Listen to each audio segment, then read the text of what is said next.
जय श्री कृष्णा, राधे राधे। एक कछुआ और विष्णु भगवान की कहानी कहेंगे, आइए सुनते हैं।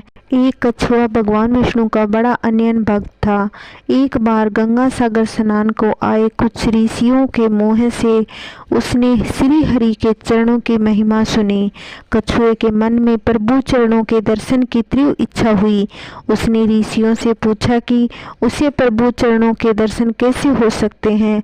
ऋषियों ने बताया कि प्रभु के चरणों के दर्शन का सौभाग्य उन्हीं को मिलता है जिन पर भगवान प्रसन्न होते हैं। कछुआ पूरी निष्ठा से भक्ति करता था, लेकिन उसे पूरी विधि से पूजा हवन आदि नहीं आते।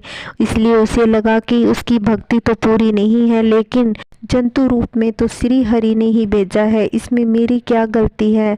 उसने ऋषियों से पूछा, प्रभु कहाँ वास करते हैं। ऋषियों ने कहा, वैसे तो प्रभु सब जगह हैं, लेकिन उनका निवास पाताल लोक से भी आगे बैकुंठ धाम में है। क्षीर सागर में वह शेषनाग की शैया पर विराजते हैं।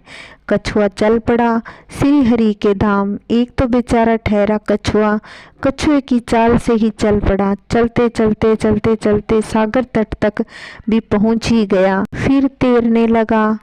तैरते तैरते बढ़ता गया और आखिर पहुंच गया वहां जहां प्रभु शेष शैया पर बैठे थे। शेष जी उनको अपने तन पर सुलाए आनंदरत थे और लक्ष्मी मैया भक्ति स्वरूप को प्रभु के चरण दबा रही थी। कछुए ने प्रभु चरण छूने चाहे, पर शेष जी और लक्ष्मी जी ने उसे ऐसा करने न दिया। बेचारा तुच्छ अशुद्ध प्राणी जो ठहरा प्रभु इतने करुणावान है तो उनके चीर संग ऐसा कैसे कर सकते हैं। बेचारा उसकी सारी तपस्या अधूरी रह गई। नारद जी सब देख रहे थे। सोचा, प्रभु ने अपने भक्त के साथ ऐसा क्यों होने दिया। फिर समय गुजरता रहा। एक जन्म में वह कछुआ केवट बना। प्रभु श्री राम रूप में प्रकट हुए। प्रभु आए और नदी पार करने को कहा, पर केवट बोले, पैर धुलवाओगे हमसे तो फिर ही पार ले जाएंगे हम। कहीं हमारी नाव ही नारी बन गई अहिल्या की तरह तो हम गरीब के परिवार की रोटी ही छिन जाएगी। और फिर शेष जी और लक्ष्मी जी के सामने ही केवट ने प्रभु के चरण कमलों को धोने पखारने का सुख प्राप्त मिला। और समय गुजरता कछुआ अब सुदामा हुआ।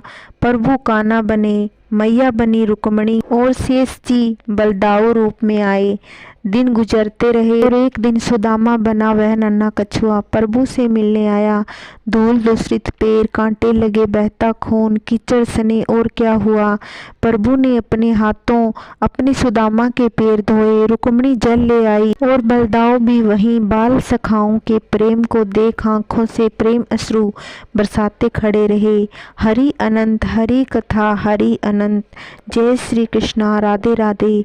अगर मेरी कहानी आपको अच्छी लगी हो तो प्लीज़ चैनल को सब्सक्राइब नहीं किया तो कर लीजिए और कमेंट करके बताना कहानी कैसी लगी और लाइक करना मत भूलिएगा।